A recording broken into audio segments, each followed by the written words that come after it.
Et si Harry Potter était le pire pote possible parce qu'il se tape la sœur de Ron, qu'est-ce que ça donnerait? Depuis le début, Harry se rapprocherait de Ginny, mais pas par des sentiments d'amour sincères. Au lieu de cela, il verrait dans sa relation avec elle un bon moyen d'affirmer sa puissance et de se défouler après la pression de la guerre. Ce qui est encore plus choquant, c'est que Ron, son meilleur ami et frère de Ginny, serait totalement dans l'ignorance de qui se trame entre eux.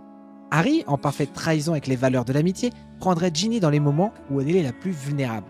D'abord dans un contexte de réconfort, mais peu à peu, il y verrait une façon de manipuler la situation à son avantage.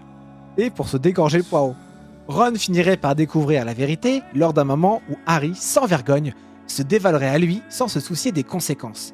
Une trahison qui briserait totalement l'amitié et la confiance entre les deux garçons.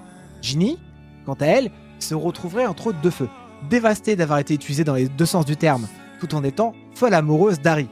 Bien qu'elle lui ait dégorgé le poireau à de nombreuses reprises, Harry resterait un monstre. Ron, brisé, couperait tout lien avec Harry, et Ginny, même si elle tenterait de maintenir une relation saine avec Harry, serait bien trop marquée par la trahison pour qu'il y ait de réelles chances de réconciliation. Harry, pour sa part, vivrait dans une sorte d'isolement, incapable de se redresser moralement après avoir saboté sa plus belle amitié et une histoire d'amour complètement folle. Le problème le plus important pour Harry, c'est qu'il n'arrivera jamais à retrouver un aussi bon coup au plumard qu'avec Ginny.